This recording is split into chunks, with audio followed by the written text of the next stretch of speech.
Welcome back to the channel, and welcome back to another folding bike video. My name's Andy. Today we'll be having a look at the bike and doing a review after 4 months on the road. Look at what state the bike is in, what I have replaced, what's been good about it and what hasn't been so good about it. So this is the bike here. Obviously if you've watched the channel you've seen it before.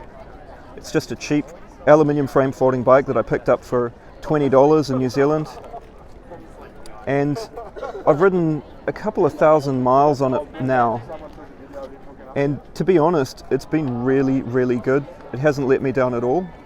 The only thing that we've really replaced on these bikes have been the tyres and the tubes, so those have been replaced in France. So I've been through one set of tyres and replaced them with these B-twin trekking tyres that weren't expensive. They're just from Decathlon in France. So they were about 10 euros each, and then the tubes that we replaced, they were only about 3 euros. The rest of the bike has held up pretty well. So there were a few things that I thought that were going to give me problems, and they really haven't. I'm really surprised about this folding mechanism that's really held up particularly well, because it doesn't look really all that sturdy on the inside. Open it and have a look. You can kind of see how it works there with this little catch and that little bush there, and that's really all that holds it closed. But that's provided no difficulty on the road. So that was something that really did surprise me. It's still as strong as ever. And yeah, there's no movement in there at all. Sticking with the front here, we've got this excellent carrier that I modified myself. You can have a look at my other video where I show you how I did that. But you can see it did kind of shake itself loose a bit, but I just jammed this screw in there to hold it together, and then kept riding another couple 100 kilometers on it. And on that front carrier I've put probably up to 6 or 7 kilos at a time, and a minimum weight on there of about 3.5. So generally that just carries all the cooking gear and stuff on there when we're touring. The rear carrier has been really excellent. There's been no problem there with that. And that generally has a little bit more weight on it. So usually we have the tent on there that's 3 kilos, and a sleeping bag that doesn't weigh very much. And then various other things. And my backpack on the top, the backpack weighs about 5 kilos. So all up we probably had 7 or 8 kilos on the back there. The gears have been fantastic.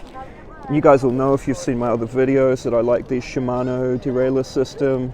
It's easy to clean and service yourself just with basic tools, and all the gears are shifting really well, even though I'm still using this Revo Shift grip shift. Yeah, it's still got all the gears. On my previous bikes I've actually replaced those grip shifts with a lever shift, which I prefer, but this one's held up really well. The brake situation is still good. These things are still going strong. I haven't replaced anything to do with the brake levers or the cables, even though they could probably do with it. I have, however, replaced the brake shoes here, the brake pads. They've been replaced on this journey. The other thing that you will notice that got replaced was the seat. I actually found that one on the road in France. It's a great seat. It's like memory foam. I'd totally recommend putting a really nice comfortable seat on the bike if you plan to ride it for a very long time.